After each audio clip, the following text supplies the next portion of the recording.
Hello students, आज का जो टॉपिक है हमारा वो टॉपिक क्लास 11th और 12th के लिए यूज़ ऑफ बी। बी की फुल फॉर्म होती है बिकम, होना या फिर बनना। तो उसके हमने आज 4 टॉपिक लिए हैं यूज़ ऑफ बी के कि कौन कौन सी कंडीशन में आपका बी का यूज़ होना है। तो फर्स्ट कंडीशन होती है हमारी बी। बी का मतलब होना या बनना। कौन सी कंडीशन में आएंगे ये सेंटेंस? आपके इम्पेरेटिव सेंटेंस की कैटेगरी में। आप लोगों ने इम्पेरेटिव सेंटेंस पढ़े होंगे।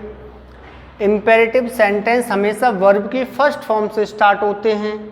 इनका सब्जेक्ट यू होता है जो कि हमेशा हाइड रहता है।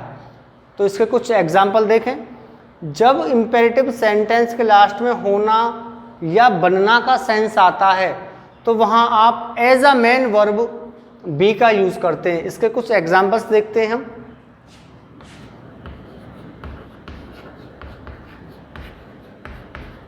ईमानदार बनो। इम्पेरेटिव सेंटेंस सबसे पहले वर्ब की फर्स्ट फॉर्म, वर्ब है हमारी बनना या होना। बनना की बी ईमानदार, ऑनेस्ट। क्लियर? एक और एग्जांपल देख लें इसका हम। दयालु रहिए मीन्स दयालु बनिए, एक ही सेंस है। रहिए या बनिए बी।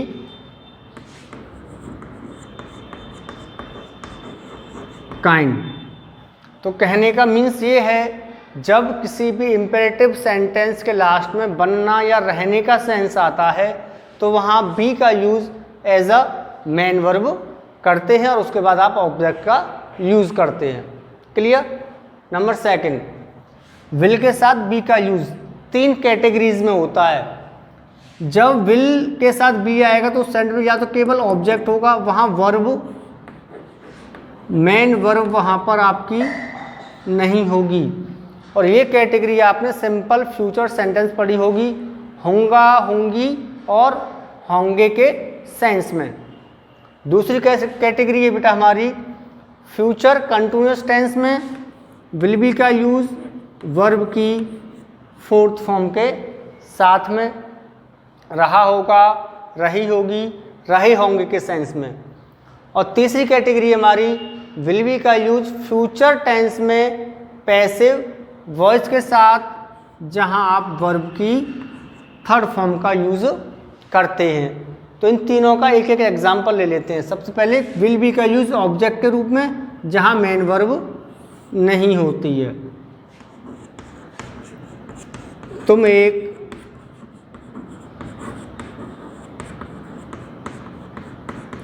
वकील होंगे, होंगा, होंगी, होंगे। सेंटेंस में कोई भी मेन वर्ब नहीं है। You will be a lawyer. आप इसकी जगह एडवोकेट का भी यूज़ कर सकते हैं। फर्स्ट कंडीशन हमारी विल बी का यूज़ ऑब्जेक्ट के साथ विदाउट मेन वर्ब के। दूसरी कंडीशन हमारी बेटा फ्यूचर कंटिन्यूअस में वर्ब की 4th फॉर्म के साथ। राम मैच खेल रहा होगा। फ्यूचर कंटिन्यूअस वर्ब की 4th फॉर्म का यूज होता है। Ram will be playing the match. Future continuous की कैटेगरी। 3rd कैटेगरी बच्ची बेटा हमारी इसमें फ्यूचर में पैसिव वॉइस के साथ। एग्जाम्पल पत्र लिखा जाएगा। पैसिव वॉइस का सेंटेंस। अब कैसे आइडेंटिफाई करेंगे सेंटेंस पैसिव वॉइस का है? पत्र लिखा जाएगा मतलब किसी के द्वारा लिखा जाएगा। जिन सेंटेंस में सब्जेक्ट कोई काम करता है वो सेंटेंस आपके एक्टिव वर्ब्स की कैटेगरी के होते हैं, और जिन सेंटेंस में काम किसी के द्वारा किया जाता है वो सेंटेंस आपके एक्टिव वर्ब्स की कैटेगरी के होते हैं, पैसिव वर्ब्स कैटेगरी के होते हैं। और उस पैसिव वर्ब्स की कैटेगरी में हर सब्जेक्ट के साथ, चाहे कोई सा भी सब्जेक्ट हो, कोई सा भी टेंस हो, किसी भी कैटेगरी का हो, आप वर्ब की थर्ड फॉर्म का यूज करते हैं। द लेटर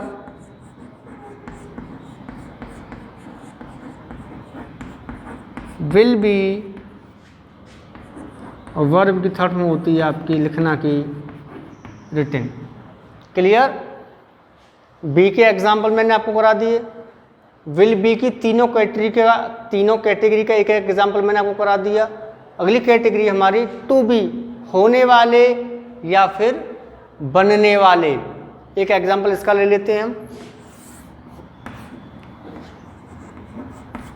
आप मेरे होने वाले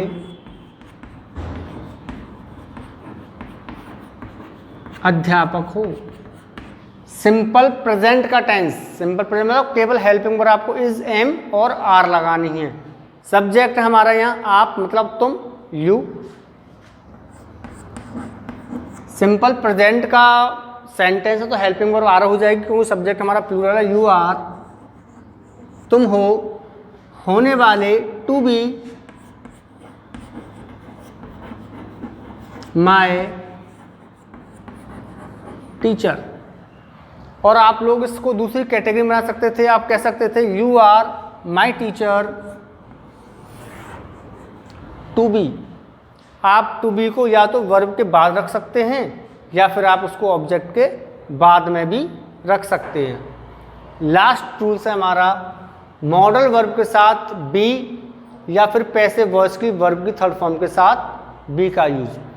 जब आप मॉडल वर्ब के साथ केवल बी का यूज करेंगे तो उस सेंटेंस में आपकी कोई भी मेन वर्ब नहीं होगी।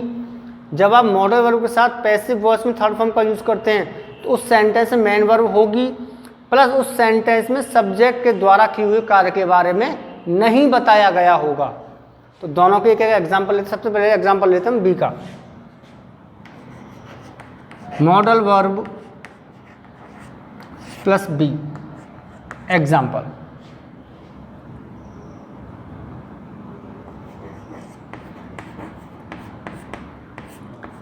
लड़कों को घर भेजा जाना चाहिए। और यहाँ लड़के तो कोई खुद काम नहीं कर रहे हैं, लड़कों को घर भेजना चाहिए मतलब किसी के द्वारा। पैसिव वर्ब्स का सेंटेंस चाहिए के लिए आप शुड का भी यूज़ करते हैं और ऑट टू का भी यूज़ करते हैं, लेकिन दोनों में कंडीशन अलग अलग होती हैं। लेकिन फिलहाल हम यहाँ यूज़ करेंगे केवल शुड का। और यूज़ हमें कहाँ करना हो, उसके लिए मैं आपको मॉडल वर्ब का अलग से टॉपिक कराऊंगा, तब वहाँ आपको ये इन्फॉर्मेशन मिलेगी कि शुड और ऑट टू में डिफरेंस होता क्या है। Example, the boys should modal verb है, उसके साथ बी का यूज़, बी प्लस वर्ब की थर्ड फॉर्म सेंट टू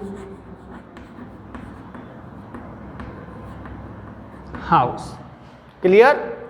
तो मॉडल वर्ब के साथ बी का यूज पैसिव वर्ब्स में जहां पे कोई भी वर्ब नहीं होगी। दूसरी कंडीशन है हमारी बी का यूज जहां पे कोई वर्ब नहीं होगी। ये तो फॉर्मूला था हमारा, एग्जांपल था पैसिव वर्ब्स का जहां थर्ड फॉर्म का यूज होता है। केवल जहां बी लगी वहां वर्ब नहीं आएगी।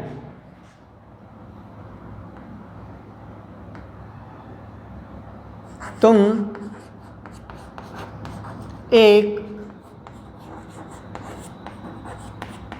खिलाड़ी हो सकते हो। तुम एक खिलाड़ी हो सकते हो। इस सेंटेंस में आप देखेंगे कोई भी मेन वर्ब नहीं है।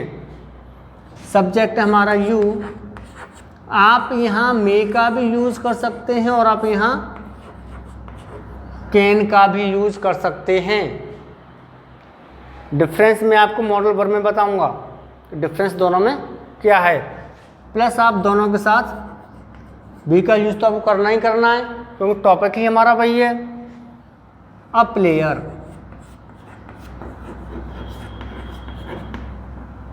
क्लियर। आई होप टॉपिक आपको समझ में आया होगा। फिर भी आपको कोई डाउट है तो आप मुझसे मेरी पर्सनल नंबर पर क्वेरी कर सकते हैं, मैं आपको रिप्लाई दूंगा किसी भी टाइम। आप इसको टॉपिक को नोट कर लें। इसके बाद मैं आपको 2 हिंदी के टेंस दूंगा आपको बनाने के लिए, और उसका रिप्लाई मुझे आपको आज शाम तक ही भेजना होगा एट एनी कॉस्ट। और आज में आपको उस चीज़ में कुछ इंटरेस्टिंग चीज़ मिलेंगी उस दोनों ट्रांसलेशन के अंदर, आप इनको उतारिए।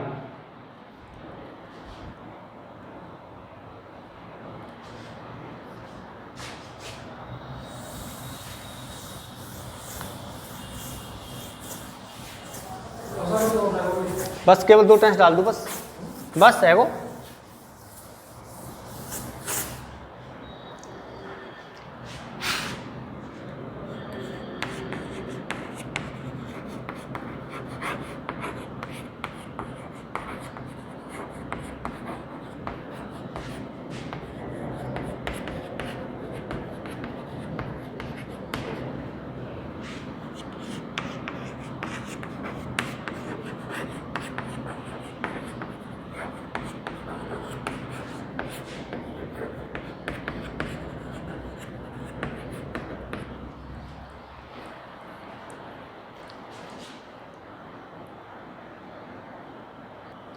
तो आपके ये 2 एग्जाम्पल्स हैं, विद्यार्थी विद्यालय जा रहे हैं और पिताजी विद्यालय जा रहे हैं। ये आपको दोनों टेंस इंग्लिश में ट्रांसलेट करने हैं।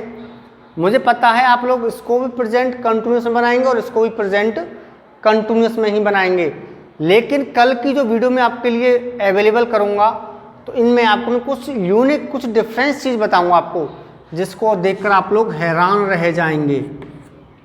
तो इनका ट्रांसलेट करके आप मेरे पर्सनल नंबर आज ही सेंड करेंगे, और इसका रिप्लाई जो बच्चे आज सेंड करेंगे उनका रिप्लाई मैं आज ही दे दूंगा, जो बच्चे सेंड नहीं करेंगे उनका रिप्लाई मैं कल दे दूंगा। Thank you. आई होप ये वीडियो आपको समझ में आई होगी, और को आपकी कोई भी क्वेरी है आप मुझसे कल पूछ सकते हैं। Thank you.